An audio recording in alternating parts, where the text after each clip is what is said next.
Welcome viewers to the next video of the playlist While Loops in C++.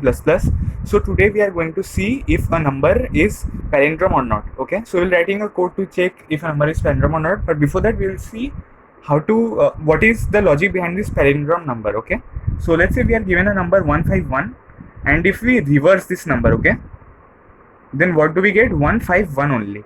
So the number which on reversing is equal to itself is a palindrome number. Now let's say we are given 143, and if we reverse it we get 341. Is 341 equals to 143? No. So this is not a palindrome number.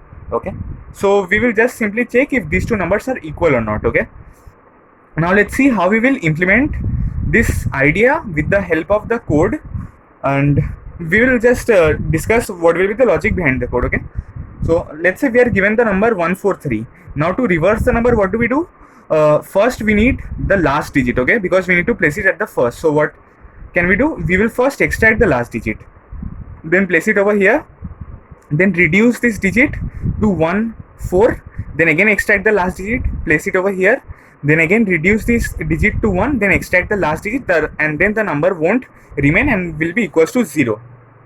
Okay, and since this number is equals to 0, the original number is getting lost. So to check if the original number is equals to the number which we got after reversing, we need to keep a duplicate of this variable, so that even if it is lost by reducing to 0, we have the copy of this already present in our previous duplicate variable. Okay, so what will be the code? We will be writing the code inside the main function. So first let's take the input of the number. We declare an integer n of variable n, and then take input scene n, and then we will obviously write a while loop so that we can reverse the number. Okay, but before that, what do we need to do? Since this number is getting lost over here, we need to create a copy of this variable, and since we need to create another number, we will declare just another random variable, okay, int s equals to 0. So now what will be the condition of the while loop which we will use to implement this code? So when is the while loop executing? Okay, whenever this condition will be satisfied, so we have to put such a condition that the code inside this curly braces executes itself. So inside this brackets, what do we write? That the number is greater than 0. Why? Because over here, when the number is equals to 0, then there are no more digits left in the number to be reversed, because the number has already been reversed when it is equals to 0. So when will the while loop execute? When it is greater than 0. So this is how we write the condition for this while loop. And now what do we do? What was the first task? We will need to extract the last digit. So to extract the last digit, what is the formula or concept? We write int d equals to n mod 10. So what does modulus operator do? It returns us the last digit of the number. So we will just simply understand this with the help of example, like 10 ones are 10, then 4 3, then 10 fours are 40, and then what is the remainder? The remainder is 3. So as you can see, we have got the remainder. So you can see that the modulus 10 returns the remainder, or you can say the last digit. So we have got the last digit. Now we will need to place it at the first. So how do we place it? We will do something like s is equals to s into 10 plus d. So we will have while the loop is continuing to run, we will get this new number, and then we will keep on reducing the number, so that the while loop has to exit after the number is reversed. So now let's see the dry run of this program. Okay, so for example, we are given this number n341. When we do int d is equals to n mod 10, so what is 341 mod 10?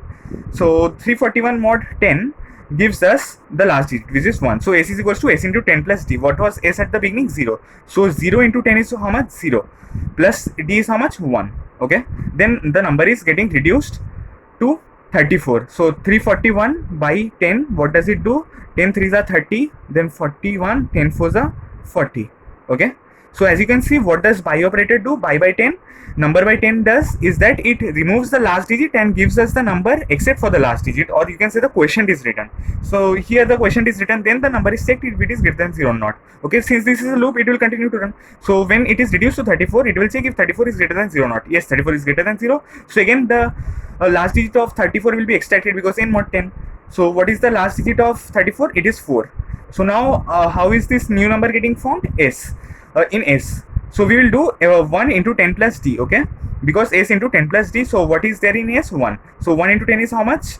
10. What is plus d? 10 plus 4, 14. So as you can see, it was 341. Now 1 4 is we have got, and similarly at the end we will also get 3, and when this number will be reduced to 3 after doing 34 by 10, then its last digit, which is the number itself, will be extracted, and this 143 will be formed by doing 14 into 10 plus 3, and then this number will be equals to 0 after getting reduced by 10, and this 0 will not be equals to 0, and then 0 will be greater than 0. This condition will be false, and then we will come out of the loop. Okay, why will come out? Because 0 is equals to 0, so this condition will be false, that 0 is greater than 0, so we will come out and simply check that if s is equals to t or not.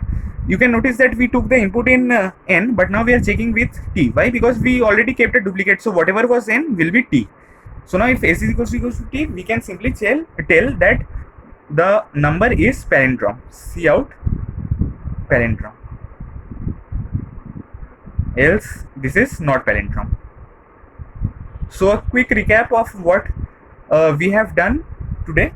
So first we declared the number n and then took input into it, and then we declared a copy of the variable because the number was getting lost. So we need to check the number afterwards when the reverse is formed. So we create a copy with which we will be checking over here. Then we write n greater than 0, and before that we just declared a number s equals to 0, which will be the new reversed number. Okay. So the condition in greater than 0 is quite clear with the help of this example, that the loop will execute only when there are digits, and when there are digits, when the number is greater than 0. When it equals to 0, there are no more digits left to be reversed, so then we will come out of the loop. And now what we are doing, we are just extracting the last digit and then forming the new number by doing into 10 plus t. Okay, and then we are again reducing the digit because one fine day the while loop has to end. And in this way we have executed our program, and at the end just we have to check if the reverse number is equals to the original number or not, and if it is so, then we will print palindrome, else we'll print not palindrome. So I hope all your doubts are clear regarding this video about palindrome video. Do ask any doubts in the comments.